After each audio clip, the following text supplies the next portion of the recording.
किसी ने बाईसा को कहा है कि तुम 2 काम किया करो, वृंदावन की बहुत याद आती है लेकिन अभी जा नहीं सकती, तो क्या करोगे?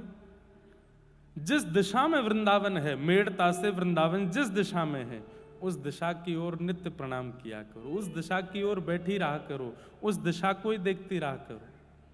और बहुत ज्यादा याद आवे तो पत्र लिखा करो, और पत्र लिख करके वृंदावन जाने वालों के हाथ वृंदावन भिजवा दिया करो। ठाकुर जी पत्र पढ़ते हैं बंधुओं, व्हाट्सएप नहीं चलाते ठाकुर जी, उनके पास सोशल मीडिया नहीं है, पर यह बात आप बिल्कुल सत्य मान लीजिए, हमारी ठाकुर जी पत्र पढ़ते हैं। आपके मन के भाव, आपके मन की इच्छा जो हो लिखिए, रात्रि में सोने से पहले अपने ठाकुर जी के पास रख दो, घर के ठाकुर जी को ही पढ़ाओ। और इच्छा है कि नहीं धाम के ठाकुर जी को भेजना है, वैसे तो भेद नहीं मानना चाहिए, अपने लाला धाम के लाला एक ही हैं, वो धाम के लाला ही हमारे संग बैठे हैं, पर धाम की भी तो याद आती कभी कभी, तो क्या करें? कोई धाम जा रहा हो, मिल जाए तो अच्छा, नहीं मिले तो अपने घर के ठाकुर जी को रात्रि पत्र दे दो, जिद शिकायत करके नहीं, बस धर दो चुपचाप, बोले आप पढ़ लेना। पत्र की अवधि को 24 घंटे होने दीजिएगा, कोई संकेत ठाकुर जी ही दे देंगे, कोई संकेत ठाकुर जी से ही मिलेगा। या तो धाम आप पहुंच जाओगे, नहीं तो धाम आपके पास आ जाएगा, कुछ ना कुछ तो संकेत क्रिया ठाकुर जी करेंगे।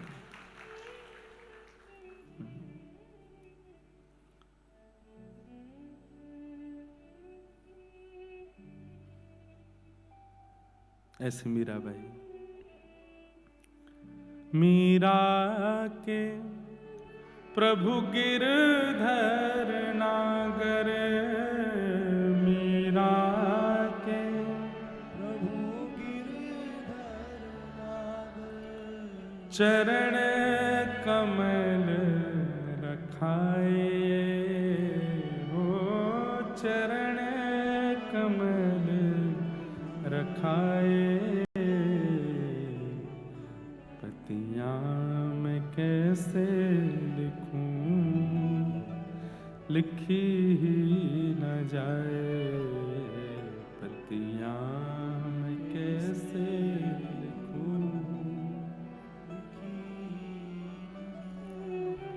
बात कहूं तो कहत न आवे, बात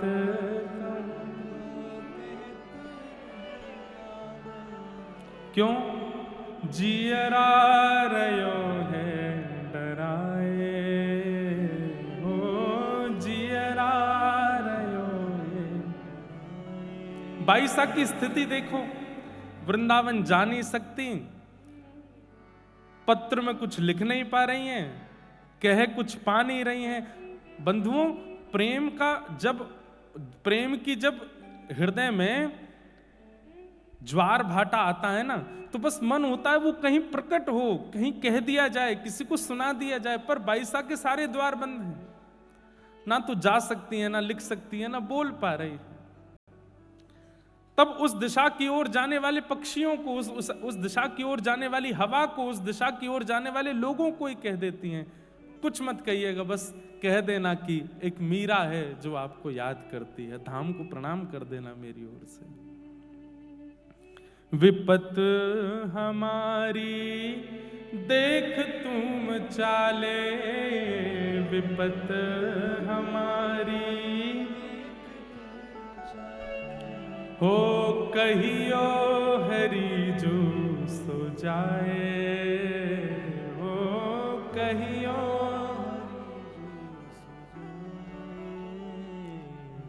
पतियां मैं कैसे लिखूं, लिखी ही न जाए, पतियां मैं कैसे लिखूं, लिखी।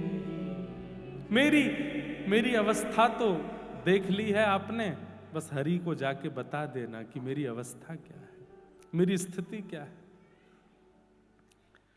उत्साह में व्याकुल व्याकुल नहीं होता व्यक्ति की जिद हो गई बस सब छोड़ छाड़ भागूं मैं, नहीं, प्रतीक्षा भी होती है। और प्रतीक्षा जिसके चित्त में नहीं है, धैर्य जिसके चित्त में नहीं है, वो प्रेमी नहीं है। प्रेमी तो प्रतीक्षा करता है, प्रेमी तो धैर्यवान होता है, प्रेमी का स्वभाव शांत होता है, चिल्लाता नहीं है प्रेमी, धीमे रहता है। उसका मुखमंडल, उसके नेत्र, उसकी वाणी, उसके शब्द इतने गंभीर होते हैं कि सामने वाला व्यक्ति विचलित नहीं होता उसकी बातों से या भावों से। ये प्रेम का स्वरूप है। आपका उद्देश्य कथा सुनने के पीछे, भक्ति मार्ग के पीछे क्या है मुझे नहीं पता, पर मेरा उद्देश्य स्पष्ट है। हम ठाकुर जी से ना कुछ मांग रहे हैं, ना ठाकुर जी को मांग रहे हैं, हम खुद को देते हैं और बस प्रेमी बनकर के दे रहे हैं। और उसके लिए जो संभव होगा सब करेंगे कि हम ठाकुर जी को भा जाएं, बस वो हमको प्रेमी मान करके स्वीकार कर लें। कथा सुनने वालों से भी हमारी यही प्रार्थना, इसी भाव में रहो। जीवन में दुख आवे, दारिद्र आवे, कष्ट आवे, विपत्ति आवे, संकट आवे, सुख आवे, सब परिस्थितियों को प्रसाद मान के स्वीकार करो, पर अपना उद्देश्य मत भूलो। उद्देश्य क्या है, उस उद्देश्य पर अटल रहो। ये सब तो संसार का स्वरूप है। ये हम एक बात कहते हैं, संसार क्या है? दुखालयम शाश्वतम। ये दुखालय है। जैसे पुस्तकालय होता है, भोजनालय होता है, कार्यालय होता है, संसार का नाम दुखालय है। यहां पर दुख ही मिलना है, पर वो दुख, संसार अपना काम कर रहा है आपको दुख देने का, सुख देने का, पीड़ा देने का, आनंद देने का, उसको करने दो जो कर रहा है संसार। आप अपना उद्देश्य मत भूलो। आपका उद्देश्य क्या है? हरि चरणार विंदों की प्राप्ति, और उसके लिए आप लगे रहो। ये संसार तो रोकेगा आपको, टोकेगा आपको, आप मत रुको। कल हम लोगों ने श्रीमद् भागवत जी के प्रथम स्कंद का श्रवण किया, आज महात्म का श्रवण किया। आज प्रथम स्कंद से कथा का प्रारंभ करते हैं। एक बात और कह दूं बंधुओं, आप लोग इतनी संख्या में आए हैं, आ रहे हैं, बहुत अच्छा है। निश्चित ही आप सबके चित्त में कई जिज्ञासाएं भी होंगी, भक्ति संबंधी होगी, अपनी सेवा के संबंधी होगी, तो वो जिज्ञासा का समाधान भी होना चाहिए। तो आप अपनी जिज्ञासाएं लिख करके मंच पर पंडित जी को पहुंचवा दिया कीजिए। ऐसे कथा के बीच में नहीं, लिख करके, है जिज्ञासा है, हाँ तो पहुंचवा दो। तो हम कथा में जब आएंगे उस समय आपकी सबकी जिज्ञासाएं देख लिया करेंगे, जिसकी अनुकूल लगेगी और जिसकी जिज्ञासा में ऐसा होगा कि इतने लोगों को उत्तर मिलेगा, उसकी जिज्ञासा हम बोल दिया करेंगे। तो आप लोग अपने प्रश्न कर लिया कीजिए। ये अवसर मिला है, इसको जाने मत दीजिए। अब कहीं पता चली कल 6000 जिज्ञासा आ गई, एक ने भी नहीं छोड़ा, फिर क्या करूंगा मैं? तो ऐसे भी नहीं। एक इसके दो रूप समझिएगा। कोई प्रश्न बहुत दिनों से सता रहा है और होना चाहिए आध्यात्मिक, व्यवहारिक नहीं, संसारिक नहीं, आध्यात्मिक। बहुत दिनों से सता रहा है, मन में आ रहा है कि इसके समाधान से मेरी भक्ति में वर्धन होगा, मुझे कुछ नॉलेज प्राप्त हो, ऐसे प्रश्न भी मत कीजिए। वो जितना आपको यहाँ प्राप्त हो रहा है, जितना आपको संत जन महापुरुषों की कथा में मिल रहा है, उतना ही लीजिए। उससे अधिक की आवश्यकता के लिए, नॉलेज के लिए कोई प्रश्न मत कीजिएगा। प्रश्न वो करना जिससे भक्ति में वर्धन हो, आप अपनी भक्ति में और आगे बढ़ सको। ऐसे प्रश्न जिज्ञासा के रूप में करो। हमको प्राप्त होगा तो हम उसका फिर उत्तर, समाधान अपनी यथामति जो बुद्धि में होगा उससे कर दिया करेंगे, ताकि आप लोगों को ज्यादा विचलनता ना हो। और दूसरा रूप क्या है? जिज्ञासा को चित्त में रख के बैठो और कथा सुनो, और पूर्ण विश्वास के साथ भागवत जी को देखो कि साक्षात राधा रमण लाल, साक्षात गिरधर लाल सामने बैठे हैं। मेरी ये जिज्ञासा है। आप अनुभव करेंगे, अगर विश्वास में ताकत होगी, 3 घंटे के कथा प्रसंग में व्यास जी के मुख से आपकी जिज्ञासा का समाधान अपने आप प्रकट होगा। ये हमने कितनी बार किया। हम अपने पूज्य गुरुदेव भगवान पूज्य पिताजी की जब कथा सुनते थे, अपने गुरुदेव से जब पढ़ते थे, तो बहुत प्रश्न करता था मैं। लेकिन एक दिन जब ये भाव चित्त में डाला गया कि विश्वास के साथ जिज्ञासा लेकर के बैठो और केवल सुनो, भागवत जी को अगर लगेगा कि आपकी जिज्ञासा उचित है तो वक्ता के मुख से अपने आप उत्तर मिल जाएगा। और केवल कथा की बात नहीं, आप जिनके भी प्रवचन सुनते हो, जिनका भी सत्संग सुनते हो, घर में बैठे बैठे जिज्ञासा लेके बैठ जाओ, सुनते सुनते सुनते बस थोड़ा धैर्यवान होकर सुनना, समाधान वहीं मिल जाएगा। तो ये दो हैं, अगर समाधान मिले तो अच्छी बात, नहीं मिले तो लिख करके पूछ लीजिएगा, संशय में मत रहिएगा। आइए, आप कथा के बाद में कुछ कह लीजिएगा, हम आपको मिलेंगे। अभी कथा के बीच में व्यवधान नहीं आवे, है ना। या तो पहले कुछ लिख करके दे दो या बाद में कुछ, बीच में कथा का प्रवाह रोकना नहीं चाहिए, ठीक है। बाद में बोल लीजिएगा, है ना। जन्माद्यस्य यतोऽन्वयादितरतः चार्थे स्वविज्ञस्वराट् तेने ब्रह्महृदाय आदिकवये मुह्यन्ति यत्सूरयः तेजो वारिमृदां यथा विनिमयो यत्र त्रिसर्गो मृषा धाम्ना स्वेन सदा निरस्तकुहकं सत्यं परं धीमहि। भागवत जी का पहला श्लोक है ये। जन्माद्यस्य यतोऽन्वयादितरतः चार्थे स्वविज्ञस्वराट् तेने ब्रह्म हृदय आदि कवये मुह्यन्ति यत्सूरयः तेजो वारि मृदां यथा विनिमयो यत्र त्रिसर्गो मृषा धाम्ना स्वेन सदा निरस्तकुहकं सत्यं परं धीमहि। अद्भुत हैं भागवत जी। श्रीमद् भागवत जी का वाचन करने वाले की वाणी में विद्वत्ता हो एक बात, उसके चित्त में वैराग्य हो दूसरी बात, पर उसके चित्त में भावना भक्ति की हो ये विशेष बात। एक बार कोई श्रीमद् भागवत जी कथा कर रहे थे, अच्छे विद्वान थे, परंतु कथा सुनते सुनते एक व्यक्ति भाव विभोर हो गया और भाव विभोर होकर के रुदन करने लगा। कोई उसने डिस्टर्ब नहीं किया किसी को, बस वो बैठ करके वहां रुदन करने लगे। तो वक्ता जो थे वो ज्ञान परक कथा करते थे, भावना परक उनकी नहीं थी। तो क्रोध में भर के उन्होंने देखा है उसको, बोले सुनो भाई ये रोना धोना करना है तो बाहर जाओ, यहां बैठ करके रोना नहीं है। जबकि उनके विलाप में स्वर भी नहीं था, वो केवल अश्रुपात कर रहे थे। लेकिन वक्ता को लगा कि भाई ज्ञान की बात है, यहां पर ये भावना ये रोना धोना क्यों। वो जो श्रोता थे उनको बाहर भेज दिया। ये प्रसंग गया श्रीमंत चैतन्य महाप्रभु के पास। महाप्रभु जी को बड़ी पीड़ा हुई। बोले वो विद्वान तो हैं, कथा के वक्ता तो हैं, लेकिन भावना युक्त व्यक्ति को कथा से ऐसे दूर कैसे कर सकते हैं। बहुत दिन तक तो कुछ बोले नहीं, पर एक दिन क्योंकि चैतन्य महाप्रभु श्री राधा कृष्ण मिलित तनु हैं, दोनों का मिलित स्वरूप है, तो कभी कभी उनको आवेश आ जाता था।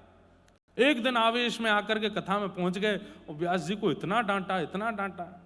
बोले भागवत जी कहने का तुम्हारा अधिकार नहीं है, तुम विद्वान हो, तुम वैराग्यवान हो, तुम सर्वगुण संपन्न हो, पर तुम्हारी चित्त में प्रेम नहीं है, इसलिए तुम इस मंच पर बैठने के अधिकारी नहीं हो। इतना डांटा, वो बेचारे घबरा गए। सबने महाप्रभु जी को भाव में देखा था, आज क्रोध में पहली बार देखा। महाप्रभु जी को सब लोग वहां से लेकर के गए। क्रोध में वो तो ताम्रवर्ण हो गया था उनका। थोड़ी देर बाद जब भावावेश शांत हुआ तो महाप्रभु जी बोले क्या हुआ था। तो सबने बताया। बोले आपने कथा में जाकर के व्यास जी को डांटा। महाप्रभु जी रोने लगे। ये तो अपराध है।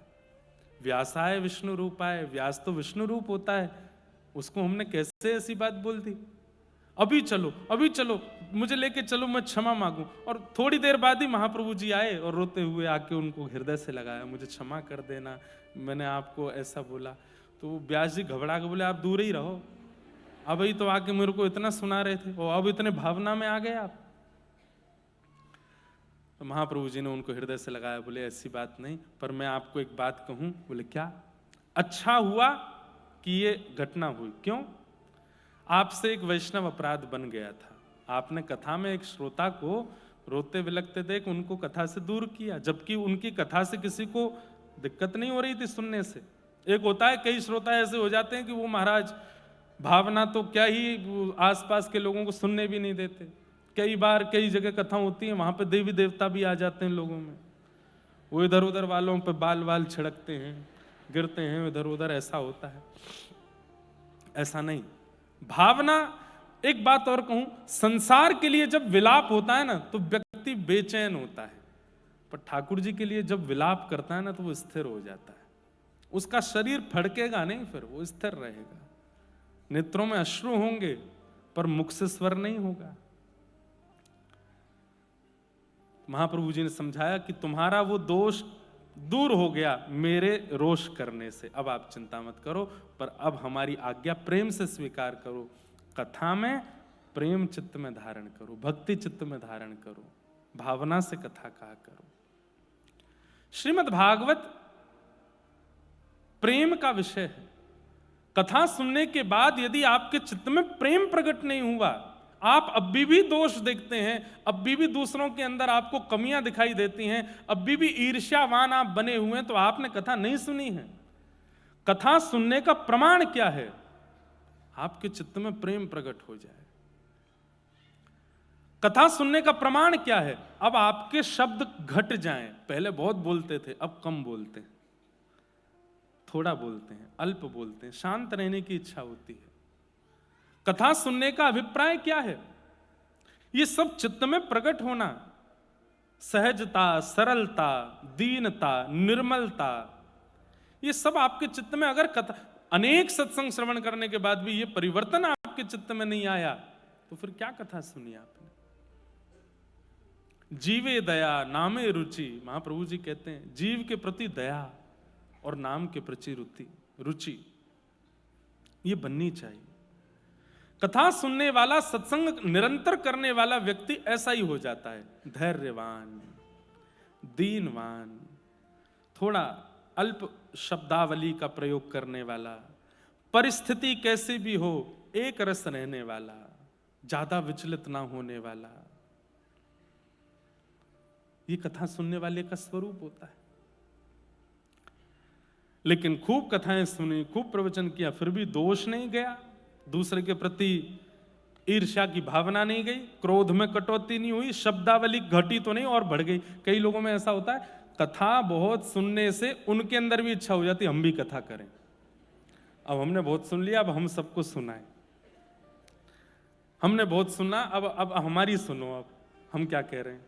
कई लोगों में ऐसी इच्छा हो जाती, नहीं, कथा सुनने के बाद तो मौन की इच्छा हो, एकांत की इच्छा हो, धैर्य की इच्छा हो, ये कथा सुनने का फल है। और बंधुओं, ये सारे परिवर्तन 7 दिन बाद होंगे नहीं, जैसे जैसे कथा चलेगी वैसे वैसे होते रहेंगे। एक एक घंटे में परिवर्तन होता रहेगा। और मैंने कल भी कहा, मैं आज भी कहूं, परिवर्तन हो रहा है, मानो ठाकुर जी की दृष्टि है। लेकिन पूरी कथा होके चली गई, वैसे के वैसे ही रहे, तो अभी जाओ पंडरीनाथ भगवान को प्रणाम करो, आपकी दृष्टि नहीं हम पे। इतना सब कुछ हुआ फिर भी परिवर्तन नहीं हुआ। कई बार औषधि दी जाती है लेकिन फिर भी पेशेंट ठीक नहीं होता। क्यों? क्योंकि डॉक्टर सीरियसली नहीं ले रहा उसको। जो नॉर्मल बुखार वालों को दवाई देनी चाहिए वही दे देता है, जो नॉर्मल ड्रिप चढ़नी चाहिए वही कर देता है। जब डॉक्टर सीरियसली ले लेता है ना, पेशेंट को ध्यान देने लगता है, तो 1-2 औषधि में ही ठीक हो जाता है। ऐसे ही हम सब पेशेंट हैं, ठाकुर जी डॉक्टर हैं। और ठाकुर जी जब हमको सीरियसली नहीं लेते तो कितने भी डोज कथा के मिल जाए कोई फर्क नहीं पड़ता। लेकिन जब ठाकुर जी हमको सीरियसली लेते हैं तो 1 मिनट 1 घंटा की कथा भी परिवर्तन कर देती है। एक प्रसंग भी आपके चित्त को झकझोर सकता है। परिवर्तन आना चाहिए, बदलाव आना चाहिए।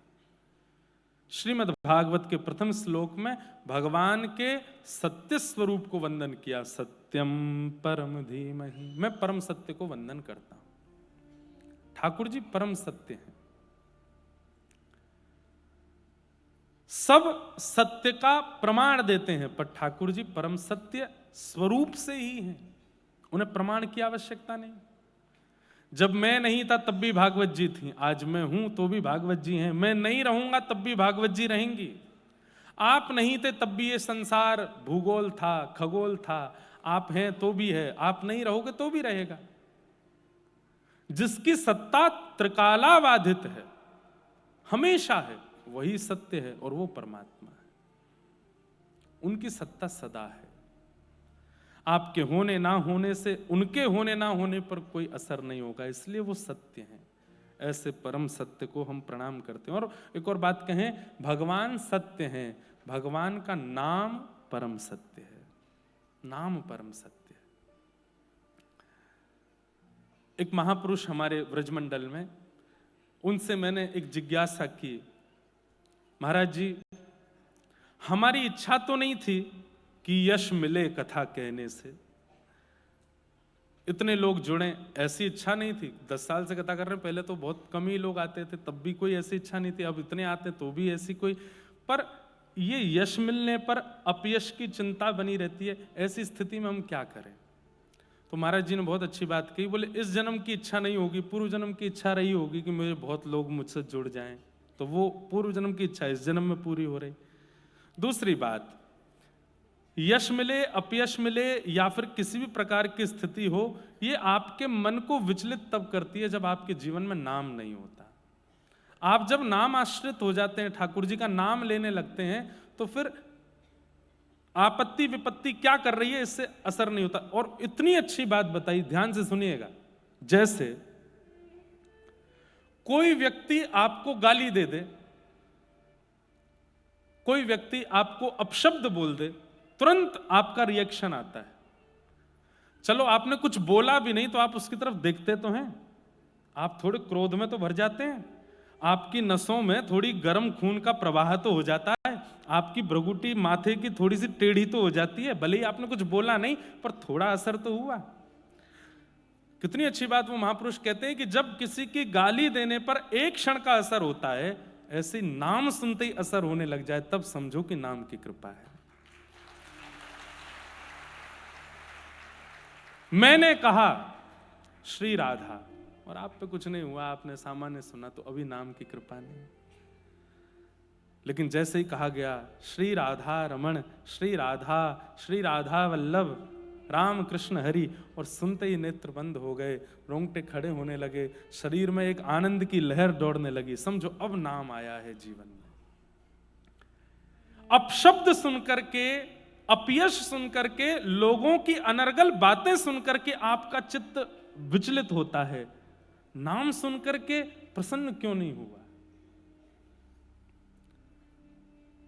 हमारे ब्रज में ऐसे ऐसे महापुरुष हुए हैं, मैं स्मरण कर लूं आज, परम पूजनीय प्रातः स्मरणीय अभी श्री जी के निकुंज में विराजमान हैं श्री चंद्रशेखर बाबा।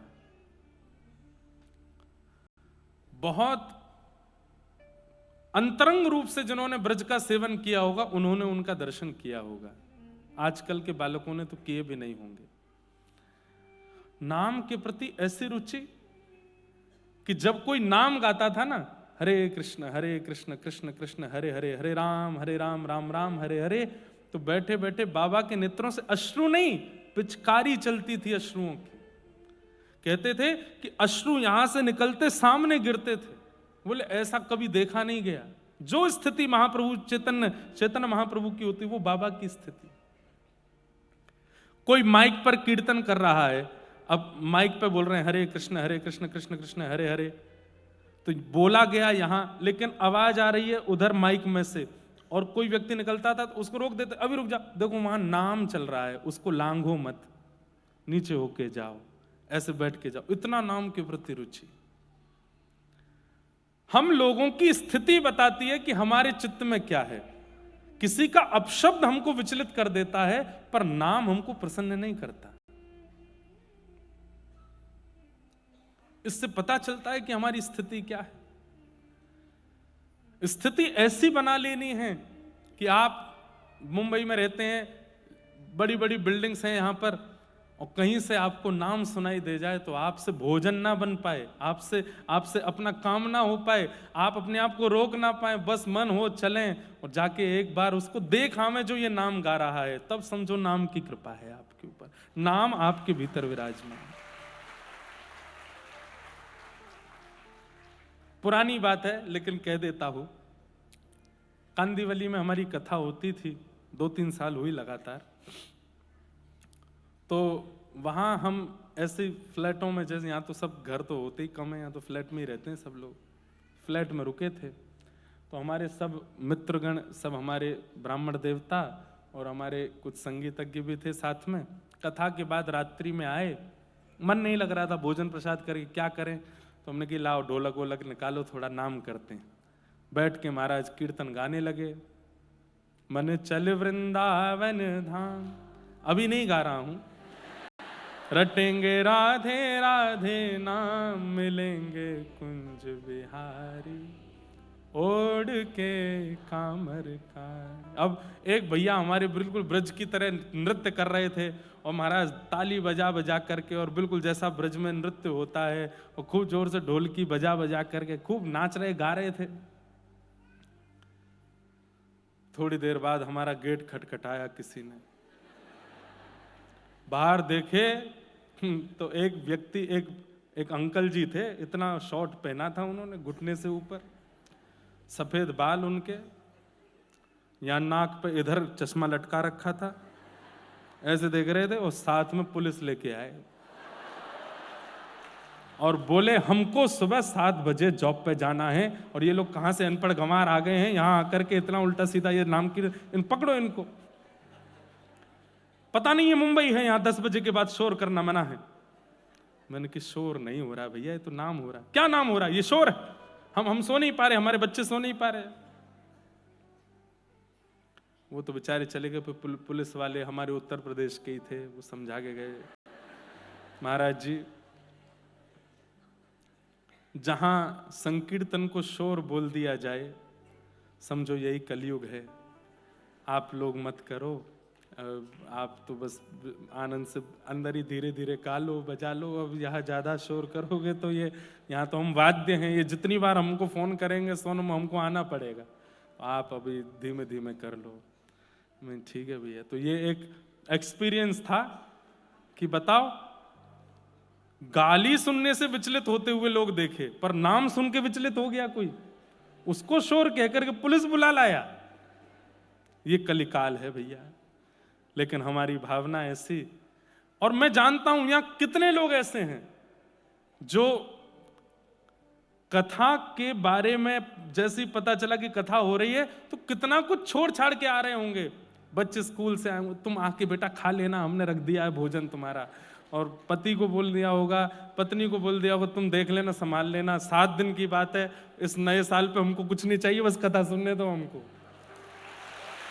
तो हमें पता है कई लोग इन विचलनताओं के बीच से आए होंगे, परंतु ये कथा के प्रति जो रुचि है और उसके लिए जो जो आप करके आए हैं, व्यवस्थाएं आदि, जो जो सब व्यवस्था व्यवहार को संभाल के आए हैं, ऐसा ही नाम के प्रति हो जाए।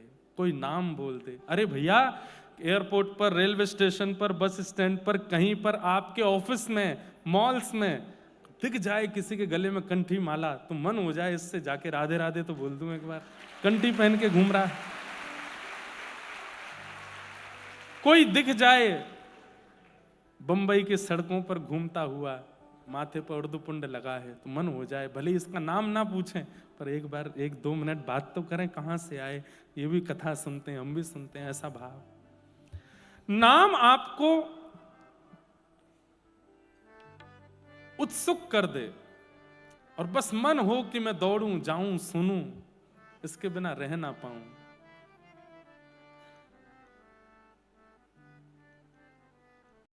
अब ये बजा देते हैं तो मेरा गाने का मन होता है। हे कोई पीवे, कोई पीवे, कोई पीवे, कोई पीवे, ओ कोई पीवे, कोई पीवे, कोई पीवे, कोई पीवे, हाँ कोई पीवे संत सुजान नाम रस मीठा रे, नाम रस मीठा, कृष्ण रस मीठा रे, कृष्ण रस मीठा। गाइए।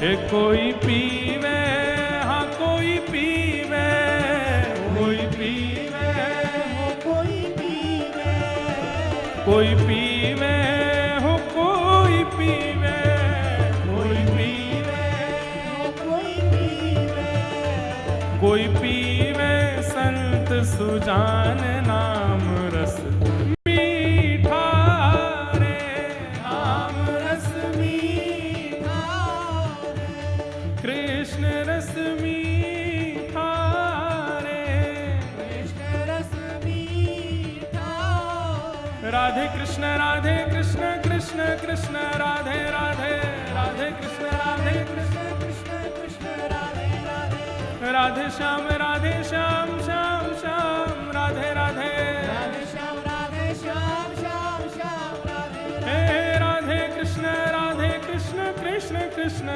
राधे राधे, कृष्ण कृष्ण राधे राधे, हे राधे श्याम श्याम श्याम राधे राधे, राधे श्याम नाम रस मीठा रे, नाम रस मीठा रे, नाम रस मीठा रे, नाम रस मीठा रे, किसने पिया? राजवंश की रानी पी गई एक बूंद इस रस का भैया रे, एक बूंद इस रस का भैया रे, एक बूंद इस रस क्या हुआ? ओ आधी रात महल तज चल दी, रहा न मनवा बस का भैया रे, रहा न मनवा बस का भैया रे, राना मनवा बस कौन है? ओ गिरधर की दीवानी मीरा, गिरधर की दीवानी मीरा, हाँ गिरधर की दीवानी मीरा, गिरधर की दीवानी मीरा, ओ ध्यान छूटा अपयस का भैया रे, ध्यान छूटा अपयस का भैया रे, ओ बन बन डोले श्याम दीवानी, बन बन डोले, श्याम दीवानी, ओ बन बन डोले श्याम दीवानी, बन बन डोले श्याम क्यों? दीवानी, क्योंकि लागा नाम का चस्का, नाम रस मीठा रे, नाम रस मीठा रे, नाम रस मीठा रे, नाम रस मीठा रे, ओ कोई पीवे, हाँ कोई पीवे, कोई पीवे, कोई पीवे, ओ कोई पीवे, हाँ कोई पीवे, कोई पीवे, कोई पीवे, ओ कोई पीवे संत सुजान नाम रस मीठा रे, नाम रस मीठा रे, नाम रस मीठा रे, राम रस करताल बजा के गाओ, बोल राधा वल्लभ लाल की।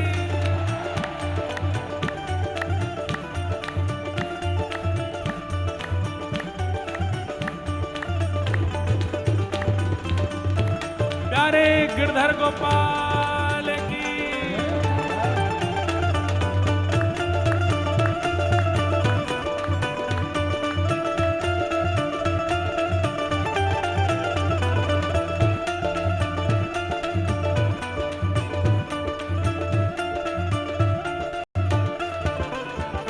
हो नामदेव रस पिया रे अनुपम, सफल बना ली काया भैया रे, सफल बना ली काया भैया रे, सफल बना ली काया, हो नरसी का एक तारा कैसे जगतपति को भाया भैया रे, जगतपति को भाया भैया रे, जगतपति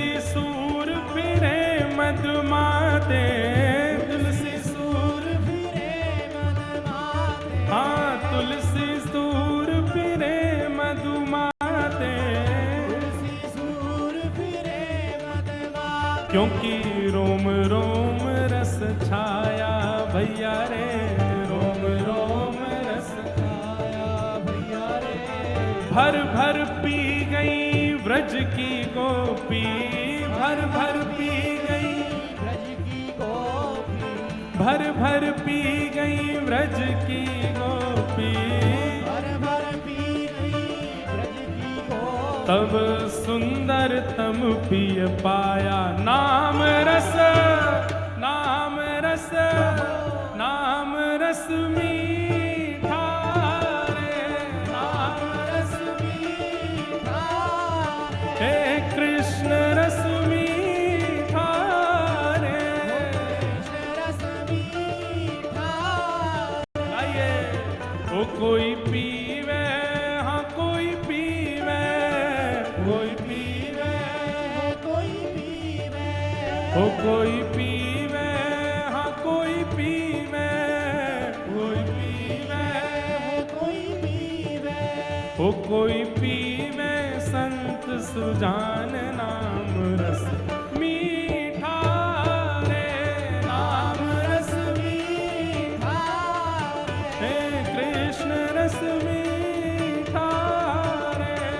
कृष्ण रस मीठा रे, राधे कृष्ण कृष्ण कृष्ण राधे राधे, राधे कृष्ण कृष्ण राधे राधे, हे राधे श्याम श्याम श्याम राधे राधे, श्याम श्याम श्याम राधे राधे, हे राधे कृष्ण कृष्ण कृष्ण राधे राधे, राधे कृष्ण कृष्ण राधे राधे, हे राधे श्याम श्याम श्याम राधे राधे, राधे श्याम श्याम नाम रस मीठा रे, नाम रस मीठा रे, नाम रस मीठा रे। नाम रस मीठा और ओ ऐसा पी गया संत कबीरा, मन हरि पाछे डोले भैया रे, मन हरि पाछे डोले। भैया रे, मन हरि पाछे डोले, ओ कृष्ण कृष्ण जय कृष्ण कृष्ण यहाँ नस नस पार्थ की बोले भैया रे, नस नस पार्थ की बोले भैया रे, बाप की बोले, ओ चाक हरी रस मगन नाचते, चाक हरी रस, चाक हरी रस मगन नाचते, जहाँ शुक नारद शिव भोले भैया रे, शुक नारद हाँ शुक नारद शिव भोले भैया रे, शुक नारद गाओ। हे कोई पीवे, कोई पीवे, कोई पीवे, कोई पीवे, हाँ कोई पीवे, कोई पीवे, कोई पीवे, कोई पीवे, हाँ कोई पीवे संत सुजान नाम रस मीठा रे, नाम रस मीठा, नाम रस मीठा रे। मैया तेरे पाँव पड़ूं एक बार हरि बोल, मैया तेरे पाँव पड़ूं एक बार हरि बोल, हे भैया तेरे पाँव पड़ूं एक बार हरि बोल। या तेरे पाँव पड़ूं एक बार हरि बोल, जो लोग गा रहे हैं, करताल बजा रहे हैं, नृत्य कर रहे हैं, वो करते रहो, और जो बैठे हैं उनके आगे हाथ जोड़ के कहो मैया तेरे पाँव पड़ूं एक बार हरि बोल, मैया तेरे पाँव पड़ूं एक बार हरि बोल, अरे भैया तेरे पाँव पड़ूं एक बार हरि बोल। या तेरे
हे कोई पीवे कोई पीवे कोई पीवे कोई पीवे संत सुजान नाम रस मीठा रे नाम रस मीठा नाम रस मीठा रे नाम रस मीठा रे। सत्यम परम धीमहि के भाव से भगवान के नाम को परम सत्य कहा गया है। जन्माद्यस्य यतोऽन्वयादितरतः, जो जन्म आदि मृत्यु आदि के जो जीवन चक्र हैं उनसे जो परे हैं। चार्थे स्वविज्ञ स्वराट, जो सब जानते हैं, अविज्ञ हैं, अनविज्ञ नहीं है। तेने ब्रह्म हृदय आदि कवये, ब्रह्मादि देवताओं को भी जिन्होंने ज्ञान प्रदान किया है। मुह्यन्ति यत् सूरयः, बड़े बड़े देवताओं को, बड़े बड़े सूरों को भी जिन्होंने अपने भाव पर मोहित किया है। तेजो वारि मृदाम यथा विनिमयो, पृथ्वी अग्नि जल वायु आकाश पंच तत्व जिनके अधीन है, ऐसे परम सत्य को हम वंदन करते हैं। और हमें लगता है ऐसा परम सत्य भगवान का नाम ही है। प्रभु श्री कृष्ण का जन्म कहां हुआ, इसका उत्तर आपके पास होगा। देवकी मैया के गर्भ से हुआ, यशोदा मैया के लाला हैं। पर नाम का जन्म कहां से हुआ? नाम की ना कोई जननी है ना कोई पिता है। तो ये बात सिद्ध होगी कि जन्माद्यस्य यतोऽन्वयादितरतः, अपने भावना से हम इसका अर्थ कर रहे हैं। नाम तो जिह्वा पे प्रकट होता है। नाम को प्रकट करने के लिए कोई माता पिता तो है नहीं। तो जिनके कोई माता पिता नहीं, वो भगवान का नाम ही है। नाम के माता पिता नहीं होते, गुरु के द्वारा प्रदत्त किया जाता है। अविज्ञ हैं, अनविज्ञ नहीं है। नाम सब जानते हैं। जैसे कई बार कहते हैं अंते नारायण स्मृति, अंत में नारायण का स्मरण हो तो जीवन सफल है। आपने संपूर्ण जीवन कुछ भी किया और अंतिम श्वास निकलते समय अगर भगवान का नाम याद नहीं आया, तो फिर जीवन की हर क्रिया का फल आपको मृत्यु के बाद नर्क स्वर्ग में भोगना पड़ेगा। लेकिन यदि आपने अंतिम श्वास में हरि स्मरण कर लिया, प्राण निकलते समय मुख से निकला हरि बोल और प्राण निकल गए, प्राण निकलते समय मुख से निकला श्री राधा और प्राण निकल गए, प्राण निकलते समय मुख से निकला जय श्रीमन नारायण और प्राण चले गए, तो फिर जीवन में जो कुछ भी किया है गलती से जानबूझ करके, जो सब खत्म, किसी को देखा नहीं जाएगा फिर। लेकिन ये सुनने में जितना आसान है, होने में उतना ही कठिन है कि अंत में नारायण स्मरण होता ही नहीं है। बहुत ध्यान से सुनिएगा।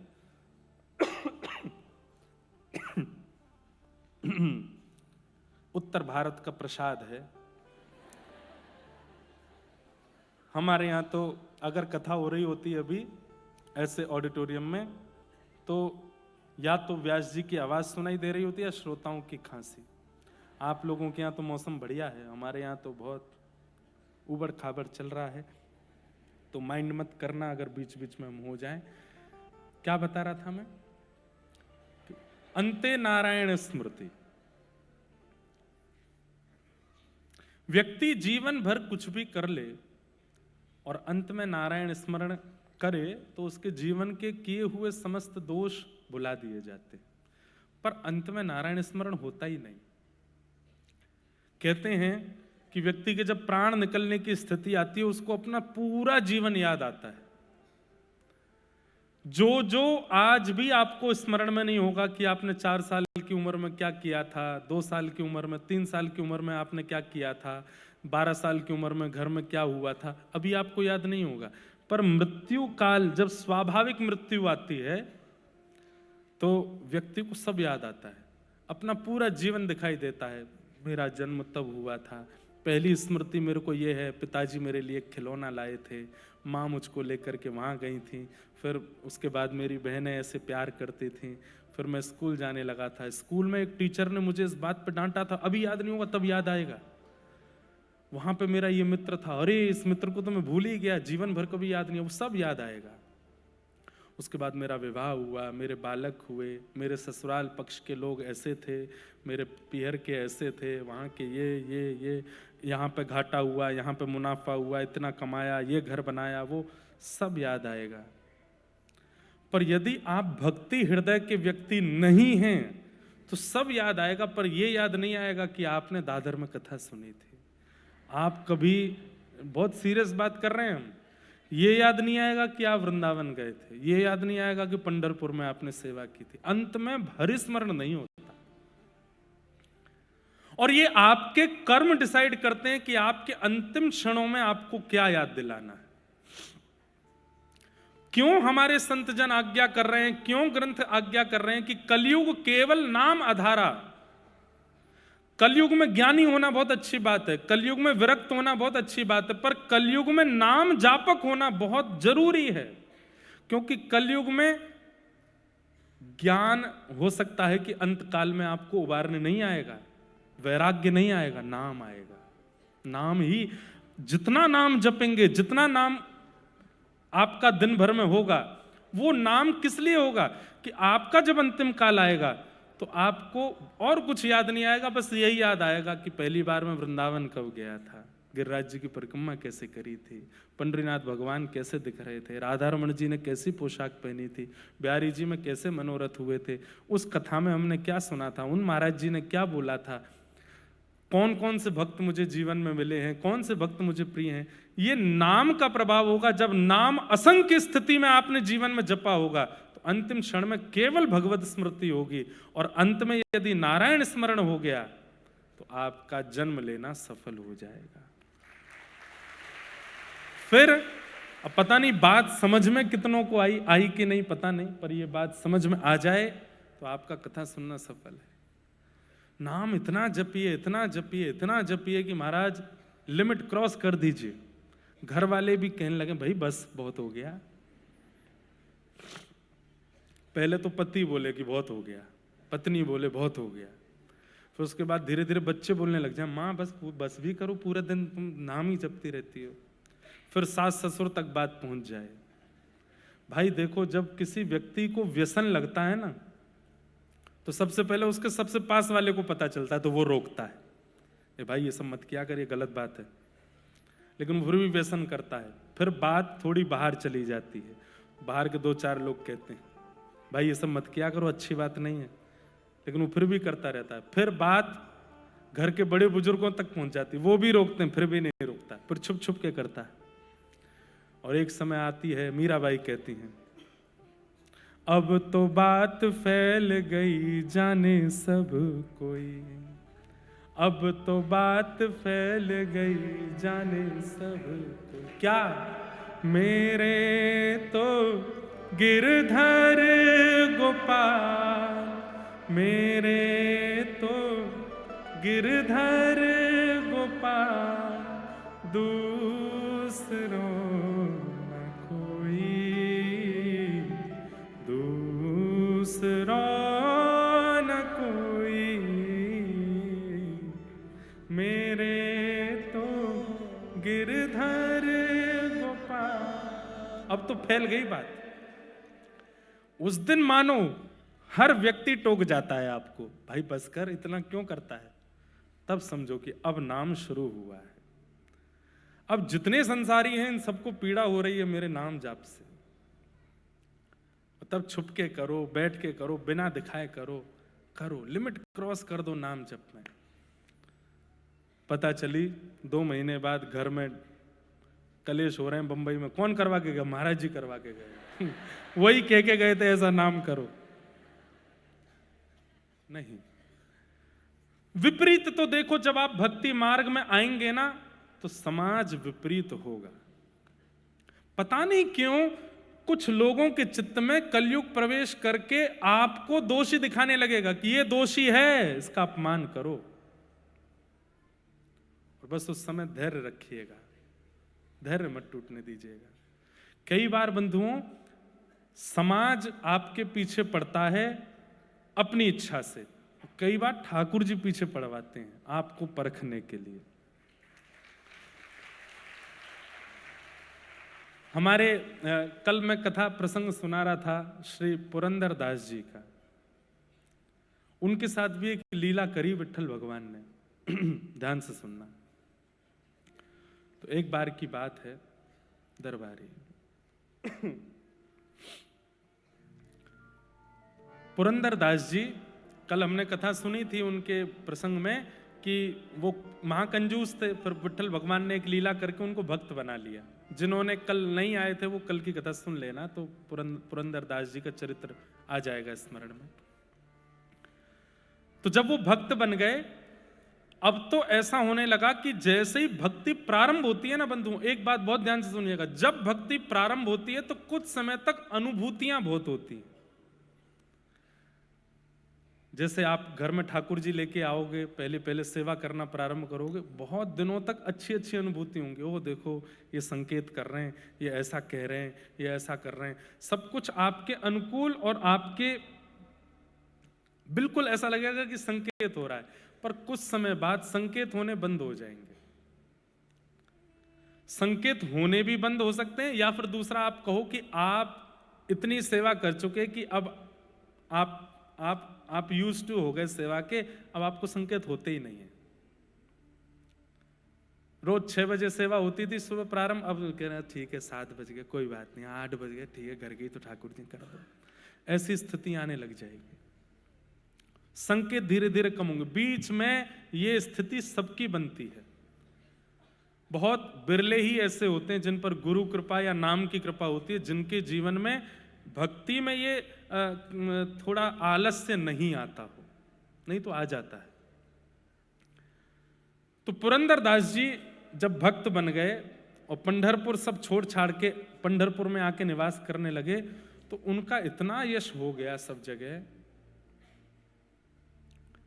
कि पुरंदर दास जी अब जब मंदिर में आते थे ना, तो विट्ठल भगवान के श्री अंग से एक दिव्य सुगंधी निकलने लगती थी, और पंडरीनाथ भगवान के मुखमंडल पर एक अलग तेज आ जाता था, और दर्शन करते करते लोग आश्चर्यचकित हो जाते थे। हम तो बहुत देर से देख रहे हैं, अभी तो ऐसे नहीं चमक रहे थे, अचानक से कैसे चमकने लगे। तो पुजारी जी कहते पुरंदर दास आया है। उसको देख के ठाकुर जी चमकते हैं, खुश होते हैं।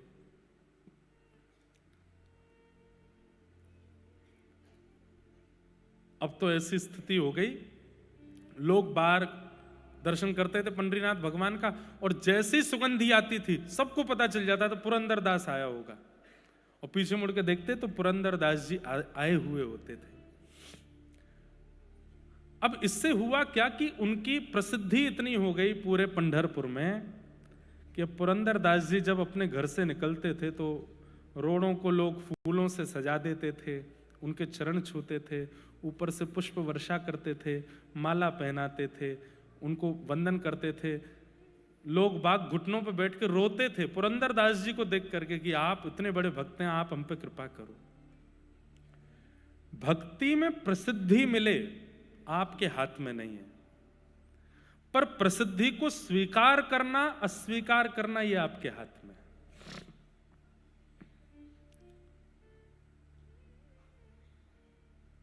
कई प्रसंग जरूरी नहीं आपको ही सुनाए जा रहे हो, कई बार मैं खुद को भी सुनाता हूं। प्रसिद्धि मिलती है, एक भक्त जब भक्ति करने लगता है और उसकी भक्ति से कुछ लोगों के जीवन में परिवर्तन होने लगता है, तो निश्चित है उसको प्रसिद्धि मिलती है। लेकिन प्रसिद्धि को वो स्वीकार ना करे। जब कोई उसको बहुत बहुमान करे, बहुत सम्मान करे, उस समय वो हाथ जोड़ करके ठाकुर जी से यही प्रार्थना करे, मैं लायक तो नहीं हूं इसके, ये सब आप करवा रहे हो नाथ। बहुत ध्यान से सुनिएगा बंधु, बहुत अच्छा प्रसंग है। तो पुरंदर दास जी अपने घर से निकलते हाथ जोड़ते हुए, जो लोग माला पहनाते, प्रणाम करते, वंदन करते, रोते विलकते, सबको देख करके पुरंदर दास जी यही कहते, हे पंडरीनाथ, मैं इसका अधिकारी नहीं हूं, मेरा इतना सम्मान मत कराओ, मैं इसके योग्य नहीं हूं, मेरे साथ ऐसा मत करवाओ। हाथ जोड़ते हुए जाते थे। इतनी प्रसिद्धि हो गई कि अब तो महाराष्ट्र में दूर दूर के शहरों के गांव के लोग पंढरपुर 2 लोगों से मिलने आते थे, या तो पंडरीनाथ या पुरंदर दास। लेकिन अभी तक भी पुरंदर दास जी के चित्त में भक्ति का अभिमान नहीं आया था। एक दिन पंडरीनाथ भगवान सालों निकल गए, खूब प्रसिद्धि हो गई। पंडरीनाथ भगवान बोले कि अब समय आ गया, क्या? अब पुरंदर दास की परीक्षा लेनी, अब इसकी परीक्षा लेनी। तो कैसे परीक्षा लेंगे? तो मैंने कहा ना, इनसे बढ़िया स्क्रिप्ट राइटर नहीं है कोई। ये ऐसा चक्र घुमाते हैं भैया, आप सोचते रह जाओगे ये क्या हो गया। तो एक वैश्या, एक नगर वैश्या, वो नृत्य करती थी, और जहां वो नृत्य करती थी वहां पर व्यसनी लोग जाते थे उसका नृत्य देखने के लिए। तो वो नृत्य करती थी अपने घर चलाने के लिए, वैश्या थी अपने घर पालन करने के लिए, लेकिन हृदय से परम भक्ता थी पंडरीनाथ भगवान की। रोज पंढरपुर पंडरीनाथ भगवान का दर्शन करने जाती, सौल से अपने आप को छुपा के, क्योंकि उसका नाम तो गलत रूप में लेते थे ना नगर के लोग, तो इसलिए अपने आप को छुपा करके जाती, मुंह ढक करके जाती और पंडरीनाथ भगवान को प्रणाम करती, और प्रणाम करके कहती, मेरे पास कुछ और तो है नहीं देने के लिए, एक नृत्य ही मुझे आता है, और यहां मुझे कोई नाचने देगा नहीं। हे नाथ, मेरी भक्ति केवल इतनी है कि मैं रोज सज करके तैयार होकर के नृत्य इसलिए करती हूं कि किसी दिन उन व्यसनियों की भीड़ में आप आओगे मेरा नृत्य देखने, और मैं नाचूंगी, आप देखोगे। और रोज पूछती, कब आओगे आप, कब आओगे आप, कब आओगे आप। दर्श बिन दुखन लागे नैन, दरस बिन दुखन लागे, जब ते तुम बिछड़े पिय मुँह से, जब ते तुम बिछड़े पिय मुँह से, एक पल आयो न चैन,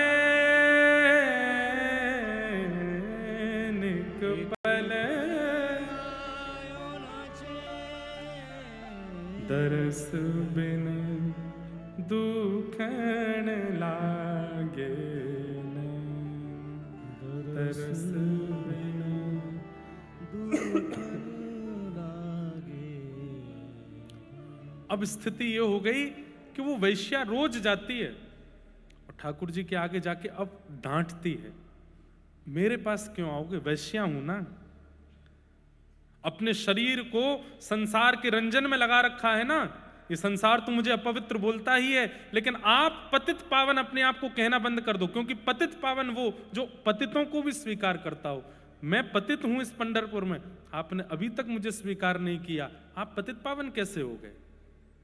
सबके यहां आप गए हो, सबके ऊपर आपने कृपा की है, मुझ पर कृपा क्यों नहीं? केवल इतना ही तो मांगती हूं कि किसी दिन मेरे नृत्य में आप आ जाओ। जब वो रोने लगी, ठाकुर जी को डांटने लगी और इस प्रकार से विलाप करने लगी, ठाकुर जी बोले, अब ये इसके नृत्य में हम जाएंगे। तो कैसे जाएंगे? तो ठाकुर जी बोले, एक पंथ दो काज, पुरंदर दास की परीक्षा भी हो जाए और इसके नृत्य में हमारा जाना भी हो जाए। कैसे करें? जय हो डायरेक्टर साहब, सही में अद्भुत है ये। क्या किया पता है? पुरंदर दास का रूप धारण करके नृत्य में चले गए। वैश्या नाच रही है और लोग बाग पी रहे हैं, खा रहे हैं, उस पर पैसे उड़ा रहे हैं, धुआं उड़ा रहे हैं और गंदी गंदी बातें कर रहे हैं। बिल्कुल बिल्कुल मतलब कोई धार्मिक व्यक्ति भी वहां प्रवेश ना करे, तिलक वाला भी प्रवेश ना करे, पुरंदर दास तो बहुत बड़ी बात है। ऐसी सभा थी और वहां पे वो वैश्या नाच रही थी और इतने में ही पुरंदर दास वहां आए। तो जो लोग आड़े टेढ़े लेटे थे, पहले तो पुरंदर दास को देखे, आज ज्यादा चढ़ गई है हमको, हैं? ये कहां से आ गए यहाँ पे? पुरंदर दास को देख करके अपनी आंखें मीड़े, फिर खोल के देखे, है तो वही। पुरंदर दास जी वहां पहुंचे और जाकर के जो बैठे थे उनसे, लाओ भाई मसनद हमारे लिए भी लगाओ, आज हम भी देखें क्या नृत्य है।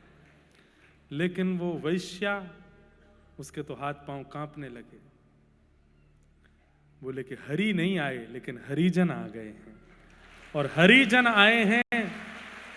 बंधुओं, हरि अगर प्रसन्न होंगे तो वैकुंठ प्रदान करेंगे, लेकिन हरिजन यदि प्रसन्न होंगे तो हरि को प्रदान कर देंगे।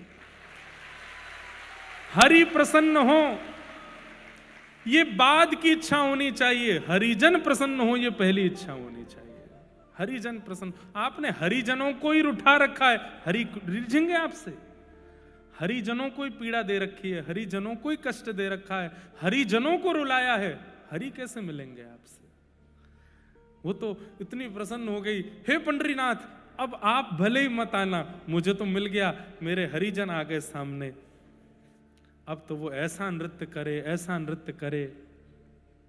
लेकिन वहां जो बैठे व्यसनी लोग थे उनको नृत्य दिखाई नहीं दे, वो तो पुरंदरदास को देखें और आपस में चर्चा करें, हमारी पत्नी इनका प्रवचन सुनती है, अभी रुक उसको पकड़ के लाता हूं, दिखाऊं तो सही उसके गुरु का रूप। दौड़ा दौड़ा गया, कोई अपनी पत्नी को बुलाने गया, कोई अपने मित्रों को बुलाने गया, कोई अपने जो जो प्रवचन सुनते थे, जो जो उनको प्रणाम करते, सबको खींच के लाया, देखो तुम्हारा पुरंदरदास क्या कर रहा है। और सब लोग आकर के अपने मुंह पे हाथ, हाय राम हाय, ये पुरंदरदास वैश्या, छी छी, राम राम राम राम राम। हमसे कहा मोह माया से दूर रहो, खुद आ गए यहां पर।